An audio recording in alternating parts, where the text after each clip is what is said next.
Combatendo o medo. Abra sua Bíblia em Deuteronômio, no capítulo 1, a partir do verso 26. Hoje é dia das mães. Eu até considerei modificar a mensagem da manhã, então talvez a da noite, para nós falarmos sobre este tema, que é a maternidade. Mas levando em conta o que nós poderíamos tratar nesta manhã e hoje à noite, Deus permitindo, a questão do medo. Hoje de manhã, combatendo o medo, hoje à noite, combatendo o temor do homem. Nada mais apropriado, eu imagino, para uma mãe do que refletir sobre como combater o medo. Não é mesmo? O medo de perder o filho, medo de fracassar na maternidade, medo de não conseguir, medos que inclusive provocam geralmente, por exemplo, depressão pós-parto. A causa da depressão pós-parto tantas vezes sendo o medo, a ansiedade quanto ao futuro. Vivemos dias de pandemia onde todos estão com medo, todos estão de alguma forma amedrontados, medo pelo colapso da economia, medo de perder o emprego, medo de adoecer, medo de morrer, medo de não saber enfrentar a enfermidade. Ou seja, este tema é extremamente atual, extremamente importante. E agora pela manhã, combatendo o medo, hoje à noite, Deus permitindo, combatendo o temor do homem. Leia comigo, acompanhe aí na sua Bíblia, Deuteronômio capítulo 1, nós vamos ler a partir do 26. Vocês, contudo, não quiseram ir e se rebelaram contra a ordem do Senhor, o seu Deus. Queixaram-se em suas tendas, dizendo: o Senhor nos odeia, por isso nos trouxe do Egito para nos entregar nas mãos dos amorreus e destruir-nos. Para onde iremos?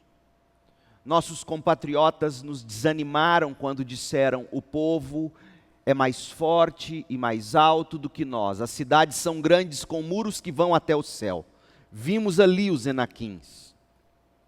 Então eu lhes disse: não fiquem apavorados, não tenham medo deles. O Senhor, seu Deus, que está indo à frente de vocês, lutará por vocês diante de seus próprios olhos, como fez no Egito. Também no deserto vocês viram como o Senhor, o seu Deus, os carregou como um pai carrega seu filho, por todo o caminho que percorreram até chegar a este lugar. Apesar disso, vocês não confiaram no Senhor, o seu Deus, que foi à frente de vocês numa coluna de fogo de noite e numa nuvem de dia, procurando lugares para vocês acamparem e mostrando-lhes o caminho que deviam seguir. Esta é a palavra do Senhor. Não tenha medo, não temas. Você sabia que este é o mandamento mais repetido na Bíblia? Não temas, não tenha medo. Mais de 300 vezes, Deus ordena a seu povo, dizendo: não temas, não tenha medo. Por quê? Deus sabe que o medo, além de roubar o nosso potencial de vida, potencial este que sob o medo fica subjugado pelo dragão do medo, como disse o psiquiatra Paul Tournier, o dragão do medo que nos subjuga. Então, além de roubar o nosso potencial de vida, porque quem vive amedrontado de fato não vive, o medo também nos força a reverenciar os objetos ou as pessoas de nossos temores. Sim, isso mesmo, além de nos paralisar, o medo nos faz, de alguma forma, louvar, adorar, reverenciar aquelas situações, aquelas coisas, aquelas pessoas que nós tememos. O medo nos governa, para o bem ou para o mal, ele nos governa. Por exemplo, Êxodo 20, verso 20, Moisés disse ao povo: não tenham medo, medo dos relâmpagos, dos trovões que eles estavam testemunhando ali no Monte Sinai. Não tenham medo. E olhe o complemento: Deus veio prová-los para que o temor de Deus esteja em vocês, e esse temor de Deus em vocês os livre de pecar, que o medo livre você de pecar. Veja como o medo tem o potencial, o poder de nos governar para o bem ou para o mal. O medo nos acompanha, o medo nos governa desde a mais tenra idade. Quando o filho, por exemplo, desobediente, insiste em teimar e sair de perto do papai e da mamãe, ir para algum lugar, de forma errada, não deveria ser assim, mas muitos pais já cansados de dizer não, não faz e tal, a gente cansa de ouvir: não vai lá não que o bicho te pega. Não é assim? O bicho papão, o lobo. Não vai lá não, o lobo te pega, o bicho-papão te pega. Então, a gente sabe que o medo governa a gente desde a mais tenra idade. Medo da separação dos pais, medo de monstros, medo de fantasmas, medo de assombração, medo de estranhos. Nós crescemos, mas os medos continuam sempre nos acompanhando. Os medos crescem conosco. Eles nunca nos abandonam. Veja, por exemplo, o medo de perder alguém. Eu me lembro quando nasceram os meus filhos, pegando aquelas coisinhas tão pequenininhas, o medo daquilo quebrar, eu nem apertava direito. Medo de adoecer, medo de morrer, medo de acidente, medo de voar, medo de tragédia, medo de pobreza, medo de gente, medo de críticas, medo de animais, medo de insetos, medo do escuro, medo de altura, medo de elevador, medo de lugar fechado, medo de compromisso, medo de lugares cheios, tem até medo de lugares vazios. A lista de medos e de fobias é impressionante. Deixe-me listar para vocês 10 tipos de medo bastante curiosos. Penterofobia. Sabe o que é isso? Penterofobia, Rui. Medo da sogra. Existe essa fobia. Androfobia. Medo de homens. Ginecofobia, medo de mulheres. Ablutofobia, medo de tomar banho. Veja você, Orlando. Filemafobia, medo de beijar quem? Filofobia, medo de se apaixonar, Júnior. Fronemofobia, medo de pensar, Guilherme. Geliofobia, medo de rir, Wilton Guilard. Estupofobia, medo de pessoas estúpidas. Ergofobia, medo do trabalho. Meu Deus.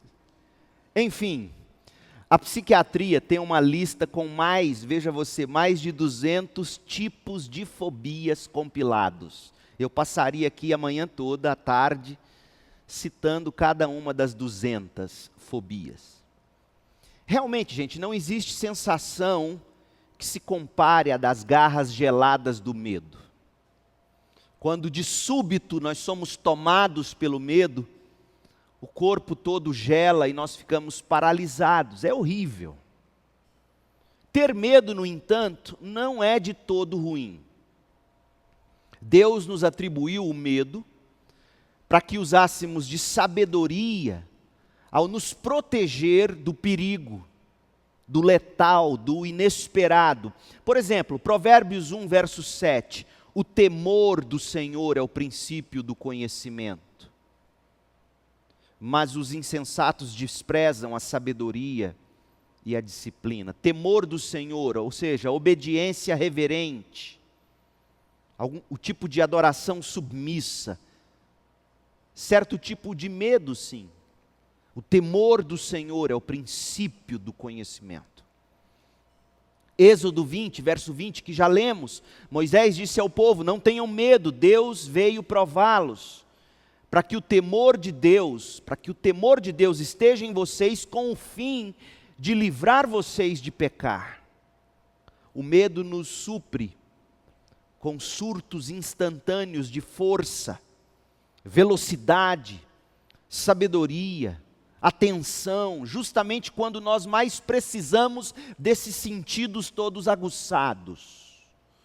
O medo é de fato um instinto básico de sobrevivência, bem-vindo, desde que permaneça racional, debaixo do controle da fé nas promessas de Deus, da fé na graça futura de Deus.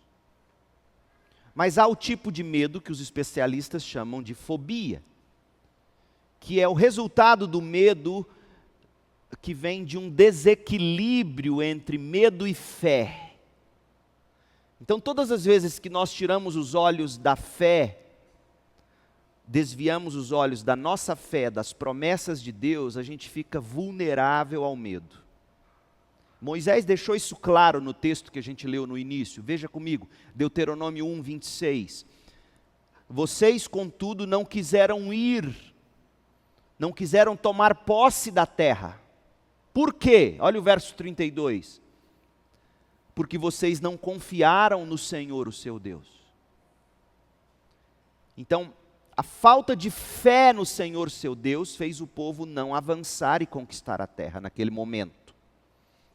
Disse que uma em cada 10 pessoas sofre de algum tipo de fobia. As outras 9 pessoas não são controladas por medos irracionais. Mas ainda assim, todos nós lutamos contra as várias formas de medo, de terror, diante do futuro, diante de situações, diante de circunstâncias, diante de objetos, diante de animais, diante de pessoas e até de lugares. A pergunta, portanto, é: como combater o gigante do medo? Nós vamos buscar respostas para os nossos medos nesta manhã, mas antes, vejamos o que o medo é capaz de fazer. E por que o medo, fora do controle da fé, por que o medo é tão sério e pode ser tão nocivo, até pecaminoso? Por quê? Em primeiro lugar, o medo desrespeita os planos de Deus. O medo nos torna desobedientes aos planos de Deus para nós, que tantas vezes chegam para nós na forma de imperativos. Ouça como isso aconteceu com os israelitas. Veja o texto, Deuteronômio 1, 19 até o 21. Depois, conforme o Senhor, o nosso Deus, nos tinha ordenado, partimos de Horebe e fomos para a serra dos amorreus, passando por todo aquele imenso e terrível deserto que vocês viram, e assim chegamos a Cades Barneia. Então eu lhes disse: vocês chegaram à serra dos amorreus, a qual o Senhor, o nosso Deus, nos dá. Vejam, o Senhor, o seu Deus, põe diante de vocês esta terra. Entrem na terra e tomem posse da terra, conforme o Senhor, o Deus dos seus antepassados, lhes disse. Não tenham medo nem desanimem. Então veja que mesmo depois de tudo que eles tinham enfrentado, ao sair vitoriosos do Egito, depois de tudo que eles enfrentaram e terem rompido no deserto, depois de eles terem vencido o exército de Faraó, as ondas do Mar Vermelho, os desafios da jornada pelo deserto, depois de todo esse histórico do poder de Deus e do cuidado de Deus e da providência de Deus em favor deles, os hebreus, no entanto, não conseguiram enfrentar o último obstáculo, o último gigante, o medo. Porque os gigantes não eram os anaquins. O gigante era o medo na alma de cada um daqueles que se recusaram a entrar e tomar posse da terra. E pode ser que você chegue a esse tipo de limiar das maiores promessas de Deus, mas nunca consiga desfrutá-la, pois você vai deixar que o medo domine a sua vida. Deus tem os melhores planos para a nossa vida, mas o medo desrespeita cada um dos planos de Deus. O medo nos acovarda e nos faz dizer não seguiremos o seu plano, Senhor Deus. Os gigantes vão nos destruir, quando na verdade o gigante é o medo no coração. Ouça com atenção 2 Timóteo 1, verso 7. Aliás, acompanhe na sua Bíblia, 2 Timóteo 1, 7. Diz assim: pois Deus não nos deu espírito de medo, de covardia. É o pior tipo de medo, covardia, como aqueles hebreus tiveram diante da terra prometida por Deus. Deus não nos deu espírito de temor, de medo, de covardia, mas de poder, de amor, de equilíbrio ou de moderação. Essa palavra equilíbrio dá a ideia de um espírito de admoestação, ou um espírito que é chamado à estabilidade, à moderação, ao autocontrole. Deus não nos deu espírito de medo, mas poder para avançar diante das incertezas. Nos deu espírito de amor que lança fora o medo. Nos deu espírito de moderação ou de equilíbrio que não nos deixa ocupar a mente com coisas irracionais, falsas, improváveis de acontecer. Deus tem planos maravilhosos para você, em especial a glorificação no céu em Cristo Jesus. Portanto, não deixe o medo fazer você desrespeitar os planos de Deus para a sua vida. Aquele que começou a boa obra em você, Ele vai completá-la até o dia de Cristo Jesus, Filipenses 1,6. Agarre-se à promessa de Deus e conquiste essa terra, a sua salvação, com um brado de vitória. Ouça o brado, Romanos 8,15. Pois vocês não receberam um espírito que os escravize para novamente temerem. Veja, o medo escraviza. Sem Cristo, o ser humano vive preso, cativo, controlado por seus medos. Já o cristão não. O cristão não recebeu o espírito que o escraviza, mas recebeu o espírito que os adota como filhos, por meio do qual clamamos: Abba, Pai. Quem pode chamar Deus de Pai em Cristo, não teme. Ele sabe que não está só.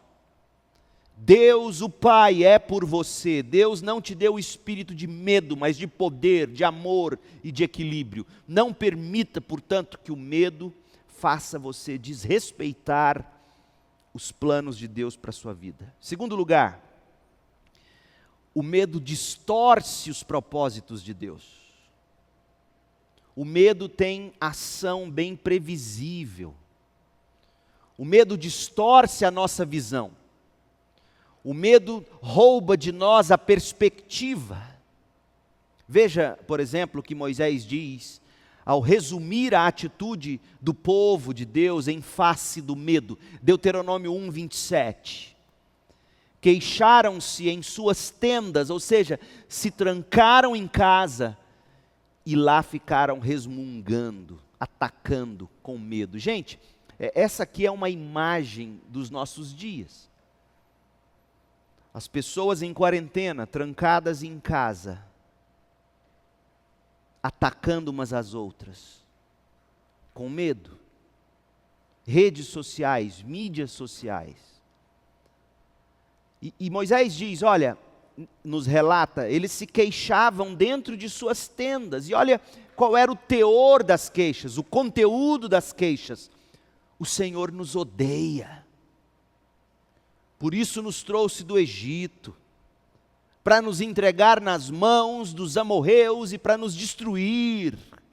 Veja como o medo distorce os planos de Deus, os propósitos de Deus.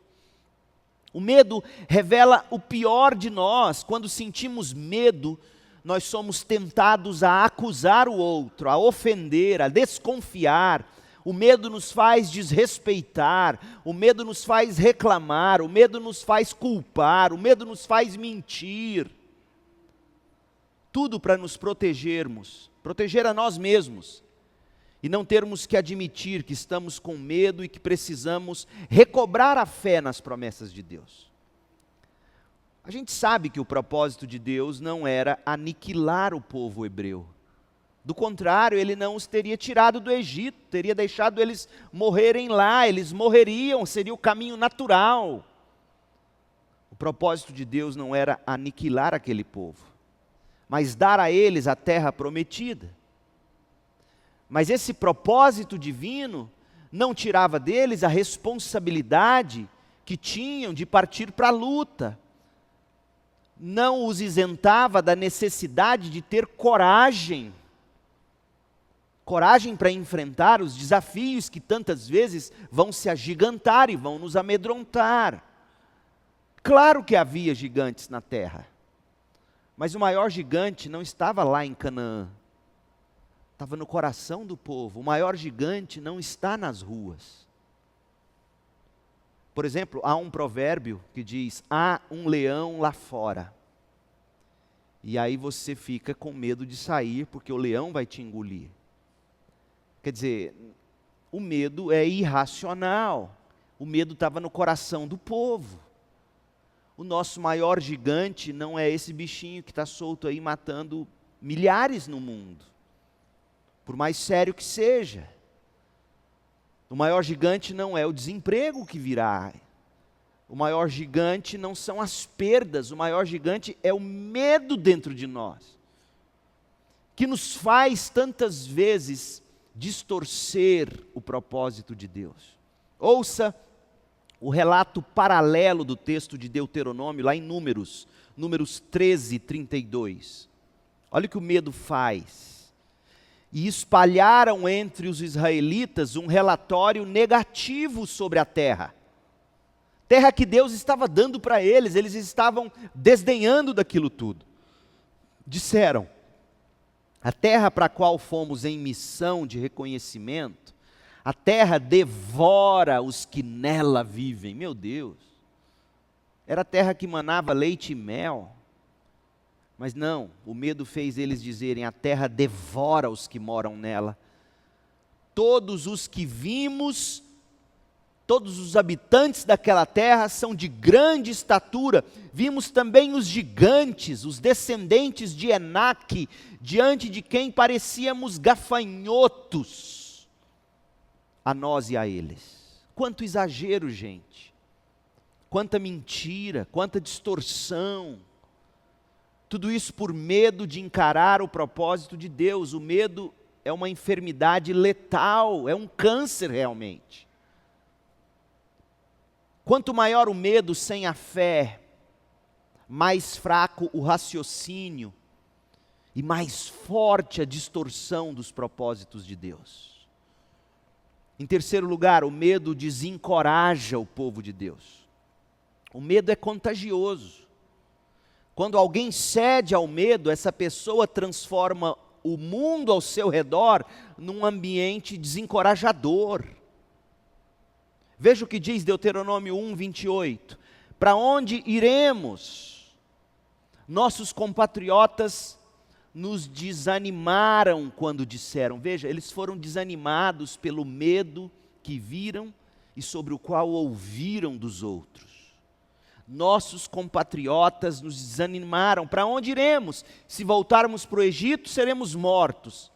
Se ficarmos aqui, morreremos no deserto. Se avançarmos para Canaã, seremos engolidos pelos gigantes. Veja o que o medo faz com você. Rouba de você as vitórias do passado, faz você viver desesperado no presente, sem esperança para amanhã. Nossos compatriotas nos desanimaram quando disseram: o povo é mais forte e mais alto do que nós. As cidades são grandes, com muros que vão até o céu. Vimos ali os Enaquins. O medo esgota a nossa força e nos usa para exaurir a vitalidade de outras pessoas, aquelas que mais amamos, com quem vivemos e convivemos. Como nós temos o potencial de amedrontar filhos. Observa como o pai desde cedo começa a amedrontar o filho. Observa como o nosso medo é capaz de inflamar o coração do outro. Veja que impressionante, dos 12 espias, 10 voltaram com relatórios negativos. E esses 10 contaminaram uma nação inteira. As esperanças e os sonhos dourados dos hebreus, a terra prometida, a segurança da terra, a terra que mana leite e mel, o novo começo, tudo isso foi arruinado durante os anos pelo medo que foi disseminado a partir de apenas 10 pessoas. 10 pessoas no meio de milhares e milhares de hebreus. O medo, portanto, contagia. O medo desencoraja o povo de Deus. Em quarto lugar, o medo desconsidera a promessa de Deus. Leia comigo Deuteronômio 1, 29. Então eu lhes disse: não fiquem apavorados, não tenham medo deles. O Senhor, o seu Deus, que está indo à frente de vocês, lutará por vocês. Diante de seus próprios olhos, vocês assistirão Deus lutando por vocês, como Deus fez no Egito. Vocês viram o que Deus fez no Egito. Também no deserto, vocês viram como o Senhor, o seu Deus, os carregou como um pai carrega seu filho por todo o caminho que percorreram até chegar a este lugar. Vocês assistiram Deus cuidando de vocês com poder. Apesar disso, vocês não confiaram no Senhor, o seu Deus. Está vendo como milagres nem sempre sustentam as pessoas? Quantos milagres aqueles hebreus assistiram? Milagres nos quais agora eles não acreditavam de fato, porque eles não usavam aquilo para alimentar a fé deles quanto ao futuro.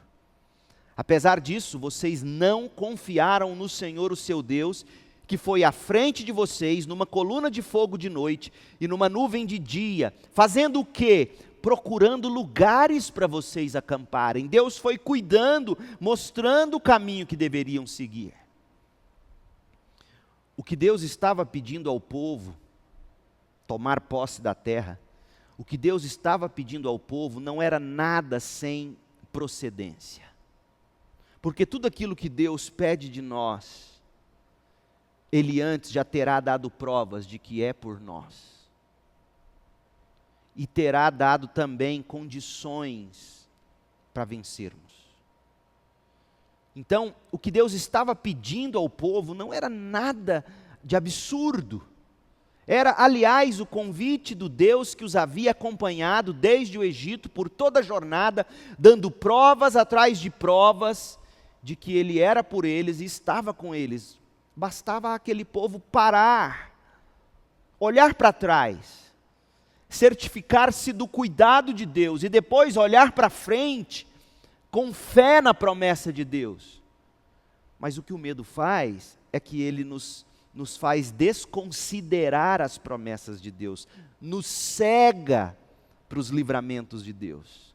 Sim, havia gigantes diante deles, mas maior ainda era o gigante do medo na alma deles, fazendo eles desconsiderar as promessas de Deus. E em último lugar, o medo desobedece aos princípios de Deus. Verso 26 de Deuteronômio 1. Deuteronômio 1:26, vocês contudo não quiseram ir e se rebelaram contra a ordem do Senhor, o seu Deus. Olha que coisa. Deus disse, eu livrei vocês do Egito com mão forte. Eu guardei vocês no deserto com mão forte. E se eu agora envio vocês para tomarem posse da terra que eu dou para vocês, é porque eu permanecerei com vocês com mão forte. Mas o medo de vocês está impedindo vocês de ir. Só que não para por aí. Uma coisa é eu e você virarmos para Deus e dizermos assim, não Deus, eu prefiro não ir, estou com medo. Mas só que o medo que nos paralisa não é só isso. É o que vem a seguir, depois da vírgula de Deuteronômio 26. Esse não querer ir é rebelião contra a ordem de Deus.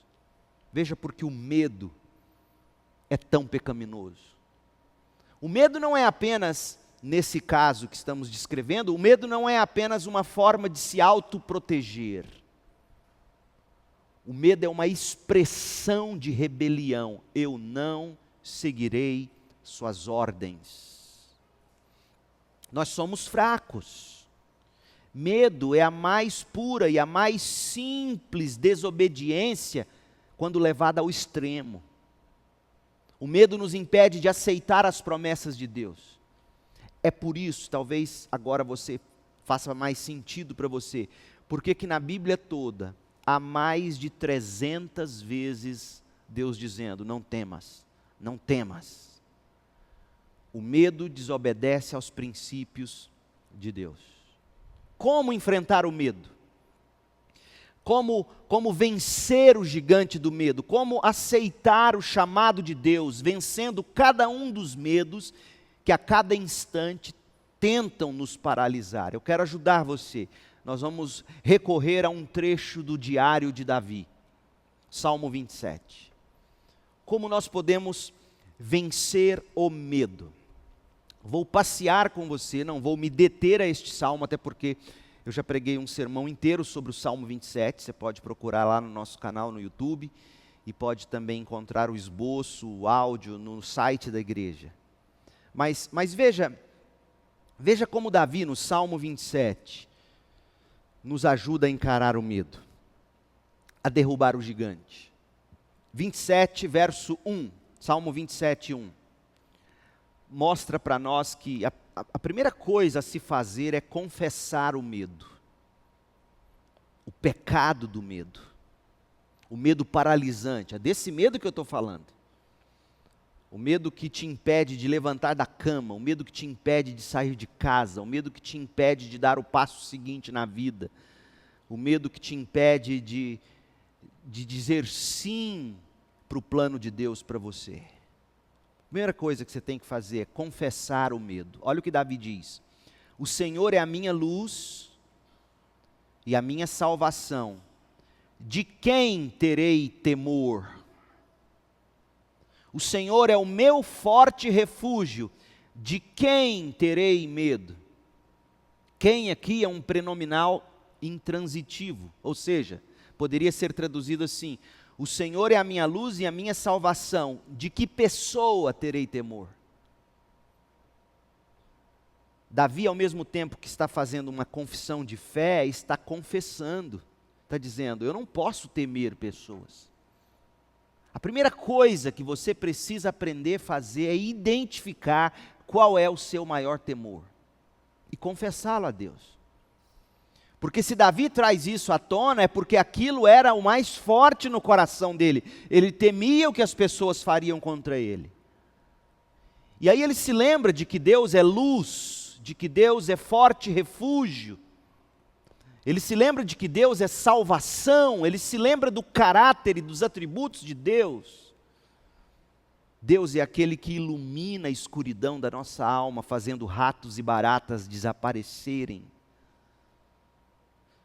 Deus é luz, Deus é salvação, Deus é refúgio. Pessoa nenhuma poderá me destruir.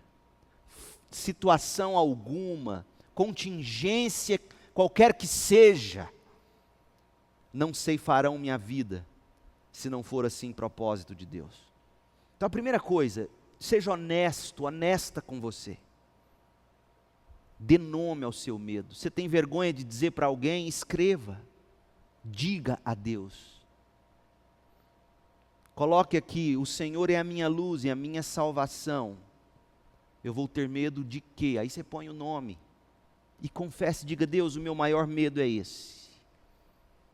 Porque quando você diz sim ao seu medo, você está negando que Deus é luz. Você está negando que Deus é salvação. Você está negando que Deus é refúgio. Em segundo lugar, fé. Após identificar e confessar o medo, que foi feito, inclusive, como já dissemos, na forma de uma confissão de fé, Davi começa a confrontar mais detalhadamente os medos com fé nas promessas de Deus. Olha o que ele faz, verso 2. Quando homens maus avançarem contra mim para me destruir, eles, meus inimigos, os meus adversários, é que tropeçarão e cairão. Ainda que um exército se acampe contra mim, meu coração não temerá. Eu não deixarei meu coração ser vencido pelas circunstâncias. Ainda que se declare guerra contra mim, mesmo assim estarei confiante. Uma coisa pedi ao Senhor, é o que procuro, que eu possa viver na casa do Senhor todos os dias da minha vida, para contemplar a bondade do Senhor e buscar sua orientação no templo, pois no dia da adversidade o Senhor me guardará protegido em sua habitação, no seu tabernáculo me esconderá e me porá em segurança sobre um rochedo. Então triunfarei sobre os inimigos que me cercam. Em seu tabernáculo oferecerei sacrifícios com aclamações, cantarei e louvarei ao Senhor. Fé nas promessas de Deus. Em terceiro lugar, súplica. Davi suplica, Davi ora. Olha o verso 7. Ouve a minha voz quando clamo, ó Senhor. E aí do verso 7 ao 13 é uma oração, é um clamor. A tua face, Senhor, buscarei, verso 8. Não escondas de mim a tua face. Verso 9, não me desampares. Verso 10, ele clama, fazendo sua alma se lembrar de uma enorme promessa. Ainda que me abandonem pai e mãe, o Senhor me acolherá. Quer coisa mais improvável do que uma mãe abandonar um filho? Acontece isso de vez em quando. Mas Davi está partindo de um improvável, ele está dizendo: pais e mães não abandonam filhos, mas ainda que me abandonem, Deus me acolherá. Ensina-me teu caminho, não me entregues ao capricho. Veja, Davi ora, ele confessa, ele alimenta a sua fé, ele ora e ele age. Verso 14. Espere no Senhor, obrigado. Espere no Senhor, seja forte, coragem, espere no Senhor. Almeida Revista Atualizada traduz assim: espera pelo Senhor, tem bom ânimo e fortifique-se o teu coração. Como é que pode ser ação se Davi diz para a gente esperar no Senhor? É que Davi está nos convidando a vencer a inércia. Davi está convidando o povo de Deus a seguir com força, com coragem. Davi está convidando o povo para agir nessa fé, nessa esperança. Davi está nos dizendo que após confessarmos o medo, a gente abraça a promessa de Deus pela fé. A gente suplica. E o que a gente deve fazer em seguida é com força e coragem seguir com a vida, esperando em Deus, confiando em Deus. Você já notou que as crianças adoram brincar de pique-esconde, de esconde-esconde, não é mesmo? Desde pequenininho, as crianças gostam de brincar de esconde-esconde. Mas o que as crianças gostam na brincadeira, você vai ver, você nunca observou isso, seja mais atento. O que as crianças mais gostam no esconde-esconde não é de se esconderem, é de serem achadas. Elas se escondem atrás da cortina, mas do joelho para baixo elas mostram tudo. E se você demorar a achá-las, perde a graça. Se elas se esconderem lá no fundo da casa e você não achar, ela volta para dizer, vamos tentar de novo. Vou para um outro esconderijo mais fácil de se achar. As crianças adoram ser achadas, brincando de esconde-esconde. O que as crianças mais gostam ao brincar é serem identificadas. Então, eu uso esse exemplo para dizer o seguinte: de certa forma, nós somos como essas crianças. A gente vive num mundo mau, num mundo cheio de pecados, num mundo escuro, num mundo assustador, num mundo de incertezas. E não é sem motivo, portanto, que tantas vezes o medo congela a nossa alma. Por isso que, iguaizinhos às crianças, brincando de esconde-esconde, o que a gente mais espera é que Deus nos ache logo e rapidamente. Estou aqui, Senhor Deus. O que a gente mais quer é ser achado por Deus. A brincadeira perde a graça quando Deus demora a nos achar. Ou pelo menos quando a gente sente que Ele está demorando, porque Ele sabe o tempo todo onde estamos e a hora certa de intervir ou não. Mas nós ansiamos pela certeza de que Deus sabe exatamente onde a gente está. E graças a Deus que Ele sabe sim onde nós estamos. Deixe-me ler para você Isaías 49. E eu vou ler na paráfrase do Eugene Peterson a mensagem.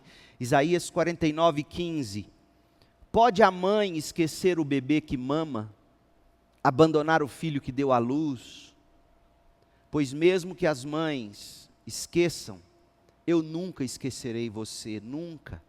Veja, escrevi seu nome na palma da minha mão, nunca perco de vista os muros que você está reconstruindo. Deus nunca nos perde de vista. Portanto, não temas. Olha o que diz Paulo aos Romanos, Romanos 8:31. Se Deus é por nós, quem será contra nós? Aquele que não poupou o seu próprio filho, mas o entregou por todos nós, como não nos dará juntamente com ele e de graça todas as coisas? Não temas, pois nada será capaz de nos separar do amor de Deus que está em Cristo Jesus nosso Senhor. Romanos 8:39. O que de pior pode te acontecer, meu Deus do céu? Você perder a vida. Mas em Cristo não existe pessoa que perca a vida. Ainda que morra, em Cristo você viverá. Também seu filho, se você tiver que sepultá-lo um dia. A grande preocupação de um pai, a grande preocupação de uma mãe, não é garantir que eles vivam sadios até o fim da vida, mas é garantir que eles têm Cristo.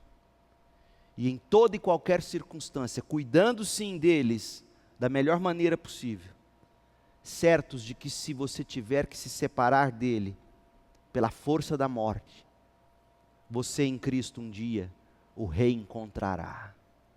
Isso pacifica o coração. Ainda que morra em Cristo, você viverá, seu filho viverá, quem você ama viverá. Mas e quando vier o medo, o que você tem que fazer? Reconheça o medo, dê nome ao medo, confesse o medo, entregue o medo a Deus em oração. Resista o medo com fé, haja com fé, siga adiante com força e com coragem. Deuteronômio 31:6. Sejam fortes e corajosos. Não tenham medo, nem fiquem apavorados por causa de coisa alguma, pois o Senhor, o seu Deus, vai com vocês, nunca os deixará, nunca os abandonará. Combata com fé o medo, fé nas promessas de Deus. E a promessa é essa: se Deus é por nós, quem será contra nós? Aquele que não nos poupou o próprio filho, mas o entregou por todo nós, como não nos dará juntamente com ele e de graça a vida após a morte. Todas as coisas. Combata com fé nas promessas de Deus em Cristo. E por fim, combata o medo com o auxílio da família da fé. Tantas vezes, em meio ao medo, você sozinho não vai conseguir atravessar esse vale. Você precisará de alguém para te auxiliar, para fortalecer sua fé nas promessas de Deus. E aqui eu me lembro do exemplo de Onesíforo, o que Onesíforo foi para Paulo. Abra lá e eu encerro com esse texto, 2 Timóteo 1,16. Paulo está preso, Paulo está flertando com todos os temores possíveis, ele era humano, ao mesmo tempo ele alimentava a fé, ao mesmo tempo o medo vinha de novo, e ele vivia nesse constante embate, tanto que no final da carta ele diz: Timóteo, vem depressa, traga João Marcos, só Lucas está comigo, todos me abandonaram, quando você vier traz a minha capa, traz os meus livros, traz a minha Bíblia. E no início da carta ele fala de um homem, de Onesíforo. O Senhor conceda misericórdia à casa de Onesíforo. Por quê? Olha o que Paulo diz. Porque muitas vezes ele me reanimou e não se envergonhou por eu estar preso. Esse verbo reanimar, dentre outras coisas, significa recobrar a respiração. O medo às vezes te leva ao pânico. E quem teve ataques de pânico sabe. Falta-lhe o fôlego. O seu pulmão parece pequeno. Te sufoca. O medo sufoca. O medo nos faz perder o ar. E Paulo está dizendo que muitas vezes quem fez ele respirar aliviado de novo foi o seu irmão na fé, Onesíforo. Talvez o que esteja lhe faltando seja fé nas promessas de Deus, que precisarão ser reanimadas ou alimentadas ao lado de homens e mulheres de fé que vão ajudar você a recobrar o fôlego. Busque a comunhão fortalecedora da igreja, do povo de Deus, nesse combate contra o gigante do medo. Confie nas promessas de Deus e encontre um Onesíforo para reanimar seu peito, seu coração, fazer você recobrar a respiração, fazer você retomar o ar e prosseguir respirando. Você precisa de amigos e amigas de fé, que vão animar você. E aqui uma palavra em especial para a juventude. Eu tenho às vezes, sem querer, porque eu não sou bisbilhoteiro, visto Instagrams, coisas que jovens postam, coisas que eles curtem, que literalmente me rasgam o coração. Jovem, você não precisa de um homem para sexo, ou de uma mulher para sexo. Você precisa de um homem ou de uma mulher para uma vida de encorajamento em Cristo Jesus. Sexo é a primeira coisa, se não houver outras que sustentam ele, sexo é a primeira coisa que morre num casamento. E aí você acha que ao morrer o sexo, morreu o amor, e aí você parte para outra. E assim ad eternum. O que você mais precisa é de um homem de Deus, se você é mulher de Deus. É de uma mulher de Deus, se você é um homem de Deus. Por isso, vigie seu coração. Procure numa mulher de Deus, homem de Deus. Procure numa mulher de Deus um espírito de Onesíforo. Procure num homem de Deus, mulher de Deus, um espírito de Onesíforo, que não se envergonha de Cristo, que vem ao seu encontro, que reanima você, que faz você respirar de novo aliviado em Cristo Jesus, que faz você seguir a vida sem medo, sem temor, confiando não em si mesmo, confiando nas promessas de Deus em Cristo Jesus. Como você precisa disso? Como você precisa disso, adolescente, jovem. Nessa fase da vida, o que você mais precisa não é ficar pegando as menininhas, os menininhos. É encontrar alguém que vai reanimar sua alma de novo, e de novo, e de novo. E se o seu namoro não serve a isso, termine. Não prossiga nessa direção. E se o cara começa a chavecar você, tão logo você tenha terminado um namoro, pula fora, é barril. Os jovens acham que eu não percebo, acham que eu sou bobo. Mas não é a mim que vocês enganam, ou aos seus pais, ou a quem quer que seja. Vocês acham que enganam o Senhor, mas não paguem o preço. Redescubra o temor do Senhor, o medo correto, adequado, aquele que vai impedir você de pecar. Eu tenho um grande amigo que diz assim: eu não entro nessas porque eu tenho medo de Deus. E eu sempre digo a ele: continue mantendo esse medo. Ele vai livrar você de pecar. Esse medo você tem que ter. Medo de desobedecer, medo de pecar contra Deus, medo de pecar contra o próximo. Medo de olhar para um homem ou para uma mulher apenas com desejo de consumir o corpo. É isso que a pornografia faz. Consumir para o seu benefício próprio, fora do contexto do que tem que ser o sexo no casamento. Ô jovens, não brinquem. Porque ao longo da vida, o que você vai mais precisar é de uma mulher de Deus que reanime você. É de um homem de Deus que reanime você. Quando eu tive meu pânico em 2005, não fosse a mulher que Deus pôs ao meu lado, eu teria sido consumido pelo medo. Tantas vezes eu não conseguia sequer orar, eu fechava os olhos para orar, o pânico aumentava. Mas a forma como a Cris caminhou comigo, me encorajou, cuidou de mim, me auxiliou a recobrar a respiração.